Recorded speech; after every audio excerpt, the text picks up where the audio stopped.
Buenas tardes, mi nombre es Julián Ramírez y les voy a dar una breve introducción de lo que va a ser la implementación de nuestra planta. Entonces, en las investigaciones que hemos realizado, encontramos este documento en donde se explica más o menos cómo es el modelamiento matemático para una planta de una hélice de un grado de libertad. Entonces, por medio de una serie de pruebas que se le están haciendo a la planta, se hallan unas variables. Y esas variables como resultado nos dan esta ecuación. El problema que tiene esta ecuación es que la tenemos como entrada fuerza de empuje y como salida la posición angular. Esto es un problema para nosotros básicamente porque nosotros lo que necesitamos es que nuestra entrada sea voltaje. Pero aquí en el documento, y no solo en este documento, sino en otras investigaciones que hemos realizado, se toma que la fuerza de empuje es igual o es proporcional al voltaje aplicado en la entrada. Es decir, que a mayor voltaje que le apliquemos, mayor va a ser la fuerza de empuje que va a tener la hélice. Entonces, en esta investigación que nosotros encontramos, podemos ver que está planteada la ecuación diferencial y aparte de eso también le han hallado la función de transferencia. Esto es muy importante básicamente porque para hacer nuestras posteriores pruebas eh, vamos a comparar si el resultado de nuestra ecuación diferencial es igual o es la misma a la función de transferencia. Buenas tardes. A continuación vamos a explicar la ecuación diferencial que implementamos para la descripción de nuestra planta. Para esto realizamos el montaje en Simulink apoyándonos en base de bloques de multiplicación, división y de suma. Bueno, entonces para esto es de suma importancia el conocer el significado de cada uno de los valores que intervienen en la ecuación diferencial. Entonces, aquí podemos ver que utilizamos un bloque de suma, el cual tiene como función sumar, valga la redundancia, una de ellas, en este caso el voltaje, otra que es la de fuerza de gravedad contra el motor con la posición de la planta y sumándolo también con el coeficiente de fricción por la derivada de la posición angular con respecto al tiempo.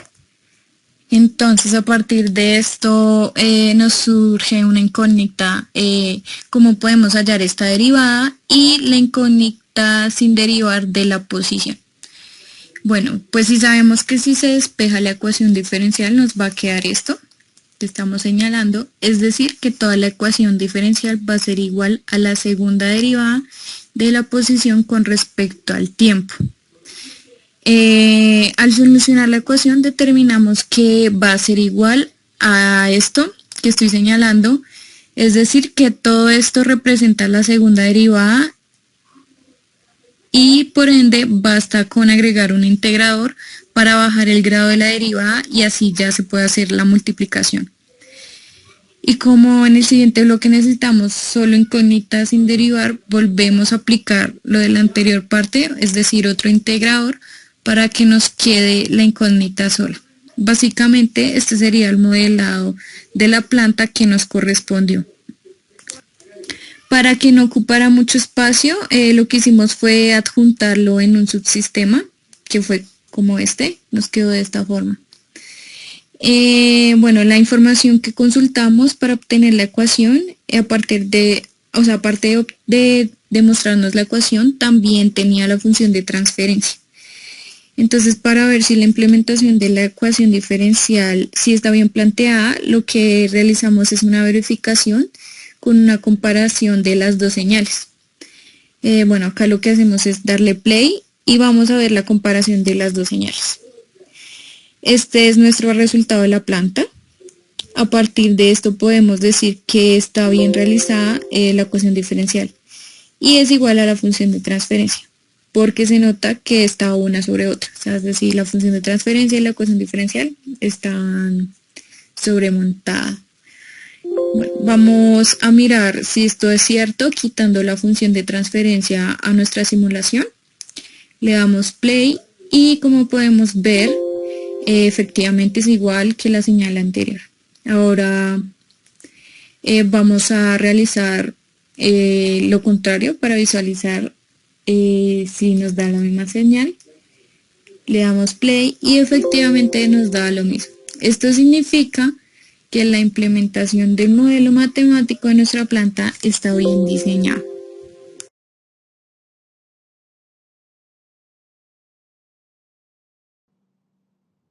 Buenas tardes, mi nombre es Andrea Sarmiento.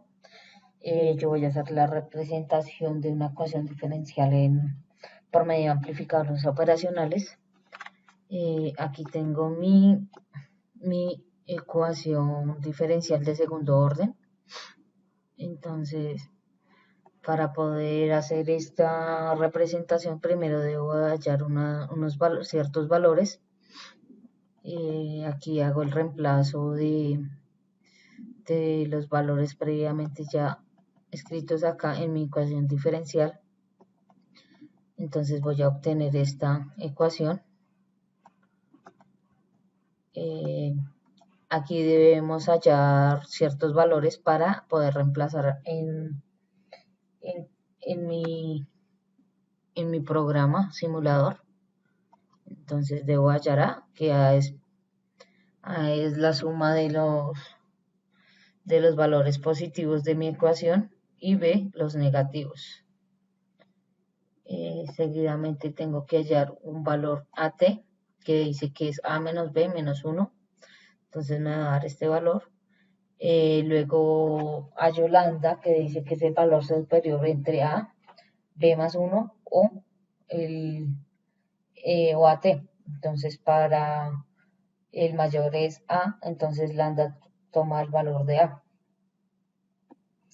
Luego hallamos una RF, resistencia de retroalimentación, que dice que es lambda por ZI. Generalmente este ZI se asume entre los valores de 5K a 20K a 20 kiloohmios. Yo lo asumí como 5, entonces multiplico lambda por ZI y me va a dar 131 kiloohmios. Seguidamente hallo RO, que es la resistencia de estabilidad eléctrica. Entonces este dice que es RF sobre AT. Acá están estos valores y me va a dar 11.8 kiloohmios. Luego hallo la resistencia 1 para esto. Aquí se realizó un circuito, como lo pueden apreciar acá, donde está un amplificador que tiene una entrada no inversora y una inversora. A la entrada no inversora va R1, la resistencia 1, la resistencia 2 y el RO, que es la resistencia de estabilidad eléctrica. En el inversor va R1 negado y RF. Aquí debemos usar unos integradores para reducir la ecuación diferencial. Entonces, pues esto se hace mediante amplificadores operacionales.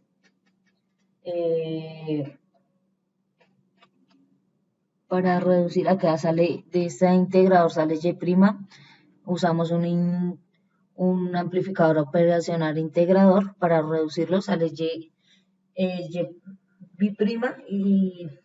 y para sacar Y' utilizamos el amplificador operacional integrador, y para la salida usamos otro amplificador operacional integrador.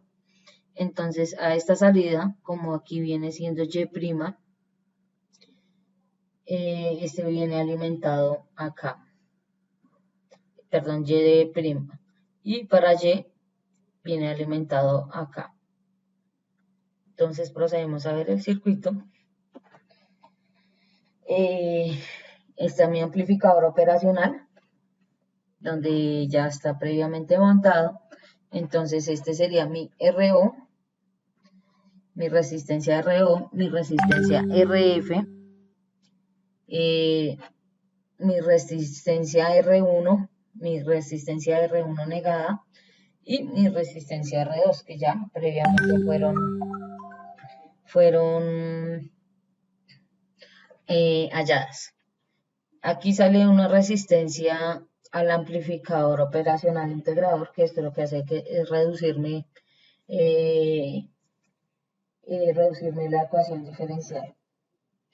Entonces acá estos criterios nosotros mismos los tomamos y como, bueno, debido a esto nos debe dar una señal de respuesta transitoria que ya la vamos a ver, que la tengo aquí previamente. Entonces me dice que pues que esta es una ecuación característica, perdón, una gráfica, una respuesta transitoria que entonces decimos que la respuesta del circuito pues tiene un transitorio que viene siendo antes de llegar a su estado estable. Su amortiguado, entonces pues generalmente una ecuación de estas es característica para este tipo de sistemas. Muchas gracias.